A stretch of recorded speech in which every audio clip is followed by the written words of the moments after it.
Hey guys, Todd here from HobbyLink Japan, and it is time for a rather surprise review, I guess you could say. We did not preview this kit earlier on a Gunpla TV episode. This kit is from a new maker out of China called Suyata, and they have provided us with a few sample kits to go ahead and build and review for the channel and for our site. And one of the kits that we got here was none other than the one of the most famous aircraft to have ever flown. It is the Fokker Dr.I, or the Dreidecker, a famous fighter plane from the First World War, and this one was made famous also because of the pilot that piloted this specific red painted one, and that was none other than the Red Baron, or Manfred von Richthofen as he was known.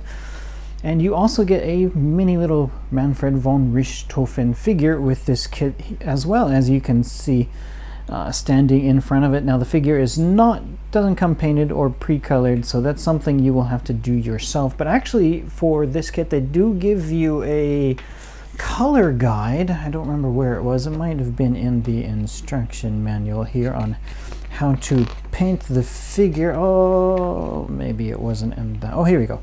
Let me go ahead and show it off here. So we got the instruction manual here. So if you would like to paint the figure, here you go. You've got this nice kind of color guide. Another good thing about this instruction manual from Suyata is that this thing is completely in color. So that is quite nice to see as well. So this kit from Suyata, the Fokker Dr.I, there is no scale at all for it. This is a non-scale type of super-deformed type kit, as you can see. Of course, the proportions are really not accurate for the figure or for the aircraft itself, but other than that, it looks quite cool. So like a Gundam kit, this is something that you're just going to be able to build and snap together without requiring any glue at all. However, this is not Bandai, so I did find that some of the parts here and there might have benefited a little bit from some glue every now and then. I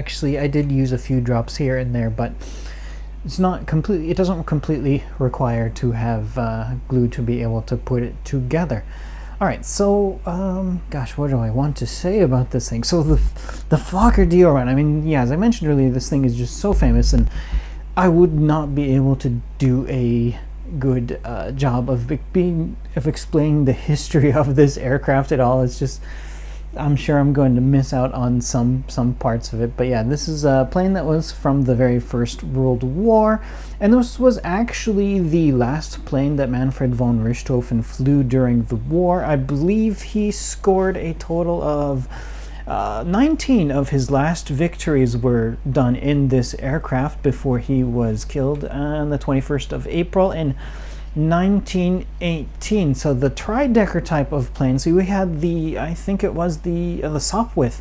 The Sopwith triplane was the first one to appear. That was the British version of the tri-wing aircraft, and then the Germans came out with the Fokker Dr.I, and these aircraft were a bit quite popular during the later half of the war before they ended up actually getting replaced by improved just regular biplane designs. And actually the aircraft that replaced this one, the name, the DV2, the DV7, that was the aircraft that ended up replacing this one towards the end of the war, and it just had better performance. But during its period when this aircraft was active, this and the Sopwith triplane, they were kind of the king of the skies. So they had some interesting aircraft designs during that First World War. And of course, yeah, this aircraft is just quite famous because of that red paint job and the fact that this was the aircraft that the Red Baron perished in during the war. All right, so let's go ahead and let's talk a bit more about the kit itself. So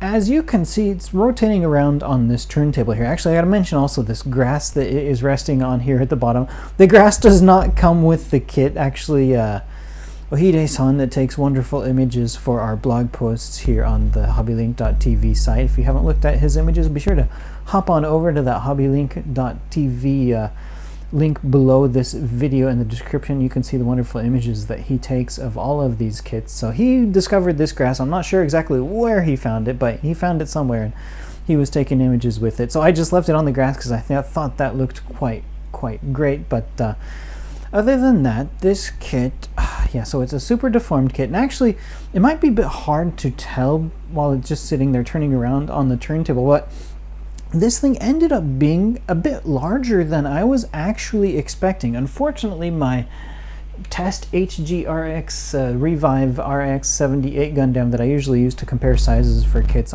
unfortunately I think I might have accidentally misplaced it, so I can't find it. But I do have a Haro kit here, so if you guys know about the size of a Haro, you can kind of tell. But as you can kind of see, compared to this little Haro kit, the Dry Danker is actually, it's a pretty decently sized kit. So this kit actually, it retails on our site. I think the price is about just a little bit over 3,000 yen. So it's a bit more than you would pay for, say, an HG Gundam. Maybe not one of the larger HG Gundams, because I think the Bound Dock that's coming later this month is definitely a bit more expensive than that. But I think it's actually a pretty decent price for what you get included with this kit, especially considering the size for it. So let's go ahead. Now I'm going to go ahead and take off this figure from the stand. We can maybe just take a closer look at the figure.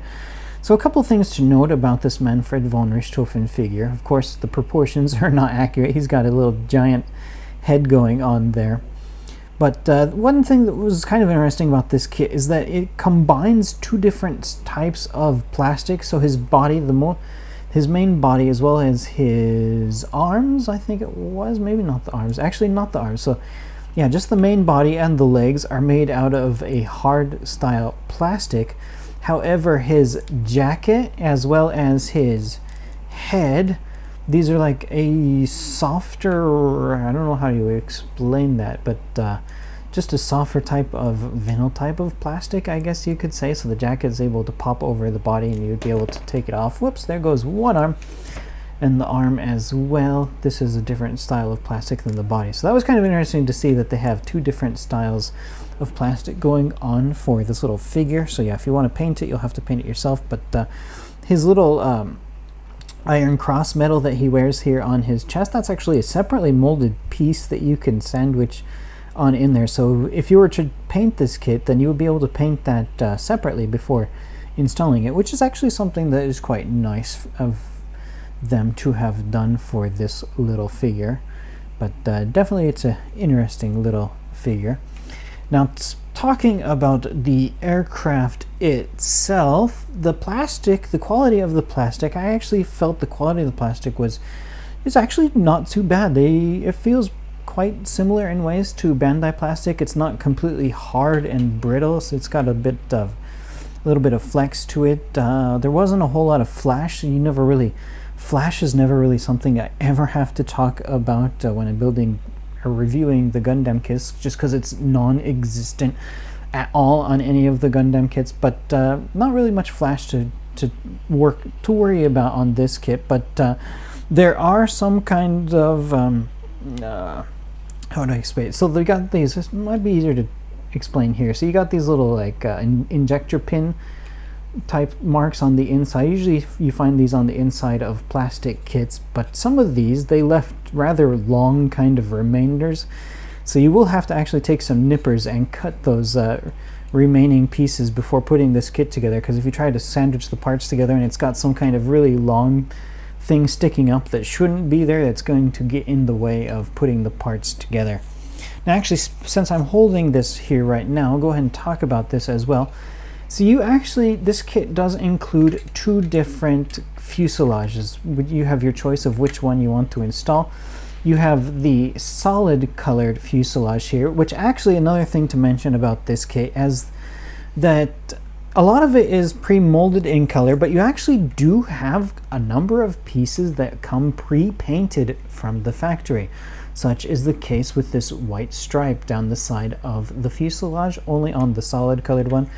because you also have a clear fuselage piece as well if you would rather go with this. Now you might be wondering, why exactly would they include a clear piece with this kit? And only the fuselage halves you are able to get the clear ones, and that is because this kit is it is indeed a full interior kit. So when I was building this kit, because I'm going to have to review this here for the YouTube channel, what I decided to do was to, instead of having both clear halves on the kit, or both solid pieces on the kit, I went with one half solid and the other half clear. So that'll allow me to show off the interior pieces of this kit as well. And actually, so yeah, they come off the same mold, so both of these pieces are going to be able to fit together if you want to go ahead and combine the two different solid and clear pieces. So that's kind of cool, a cool feature. Let's go ahead and pick up this kit here so I can show off some of these interior pieces there. So you can see here, looking at the front, it's got a tiny little propeller, but you can see the engine there. So the engine is right on the front. The engine, the silver, this is actually a couple of other pieces that were pre-painted from the factory, which was quite nice to see. You've got his little guns up there on the top. And actually building this kit, I think the part that kept giving me the most trouble was putting these guns together, because you've got these the ammunition feeders there on the side of it.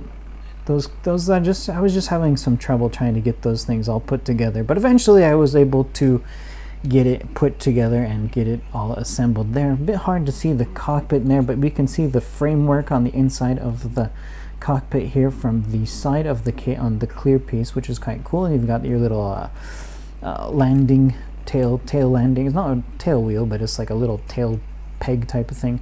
Let's try, hopefully it's going to be hard just because of the lighting. It's really hard for this thing to pick up the details on the inside of that cockpit, unfortunately, but there's a number of control surfaces and other details on the interior of that cockpit there, which is something quite cool.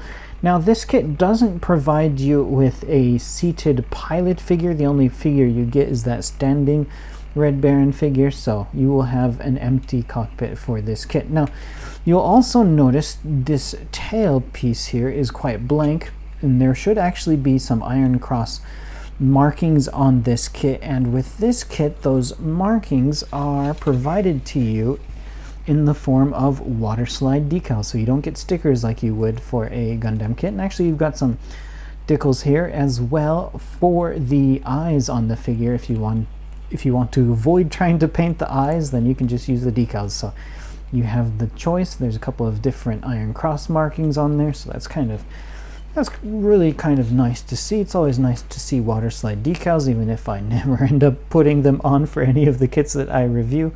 Someday I'll get around to doing it. Another thing to mention, the wheels actually do rotate on this kit. Because of this kit, I also do want to mention, because this kit was not the Bandai plastic, I did have a few... I mentioned I had a little bit of difficulty putting the guns together, and just some of the holes here and there just maybe weren't large enough for some of the pegs to fit into, so I ended up needing to use a hobby knife to kind of widen some of the holes here and there in order to be able to put the pieces in where they should be. And this, oh, I wonder, he must have ruined this one. But another thing that was kind of a bit difficult is you have this pipe here on the side of it, and actually, and it was earlier, the last time I saw this kit before doing this review just now, it should be poking through the hole here on this other side. So that was kind of a bit difficult to line up the pipe for both of the holes. I'm gonna need to grab a tool to see if I can work that through, because this pipe here that runs through both halves, that's actually what this pipe is connected to a flat piece on the inside there, and that's actually what this engine is mounted to. So it was a little bit tricky to get everything lined up, all of the holes for these two fuselage halves. And if you've got to be careful when you are doing, especially if you use the clear half, because you might end up with some stress marks, and if you're pushing too hard on these pieces and they're not going smoothly together, you'll end up with the stress marks here, and you might end up with some micro cracks at some point in the future. So I'm going to be fixing this realigning this piece here on this fuselage half after I finish doing this video. So yeah, alignment was a bit spotty here and there, but once the kit was completely finished and put together, I do think it looks quite splendid. It's a rather interesting kit, and I really appreciate Suyata for kind of bringing us this interesting kit here. Now, if you're also interested in the Fokker DR1, there is a proper 1/32nd scale version of this kit, which just actually came in stock this week from Meng model. So if you're not a big fan of kind of that super deformed type of look, but you're really dying to build a DR1, there is a new champion for the best DR1 kit, probably, well, at least in 1/32nd scale. I don't know the ultimate best, because I think a long time ago Hasegawa had like a 1/16th scale, and it was, or 1/8 scale maybe, DR1, which was quite massive. That might still be the best, but yeah, check out that Meng kit as well if you're at all interested in the DR1. So what else can I say about this thing? I think I've pretty much covered just about everything that I wanted to talk about for this kit. It is a quite splendid looking kit, but it did have a little bit of tricky pieces here and there to put together, but it wasn't like terribly too time consuming. The entire build took me no more than 2 hours, I think it was. Now, if you were to go ahead and paint this thing, if you were to paint the figure, if you were to put the decals on, then it's going to definitely take you a bit longer than that. So there you have it. What else do I want to say? Actually, I do want to mention here on this box, it does mention, if you're kind of more curious about the dimensions for this kit, so the height of the kit is 117 millimeters tall. It is 205 millimeters wide, and it is 160 millimeters long. So if you're kind of more curious about the dimensions of this kit, there you have it. So thank you very much for watching, and I actually will be back soon with a review of the Suyata Titanic kit as well. I haven't started to put that one together yet. I took a peek inside of the box last night, and that one looks quite simple to put together. So probably, I think that one will take me also maybe about an hour or 2 hours at most, depending on if the holes line up or not, and if I end up needing to widen them or what have you. But yeah, so this is the Suyata Fokker DR1 with Red Baron figure. It is currently up for pre-order on our site, and I think actually the release date, it might be coming soon. I can't remember exactly. It might be October actually, but yeah, this kit is coming soon. If you're looking to build something that is a bit different than a Gundam kit, and if you're a fan at all of the Red Baron or World War I, which recently had its 100th anniversary, although it is past now that we are into the 20s, but yeah, if you have any interest at all in this subject, definitely I do recommend this because it looks quite awesome. And I think every modeler out there needs to build a red DR1 at some point in their modeling career. It feels like a requirement, and this definitely would fit that bill for building a red Baron kit for you. So thanks again for watching. Please stay tuned for the upcoming Titanic review, and hope you're all staying safe, taking care, and we'll see you again soon.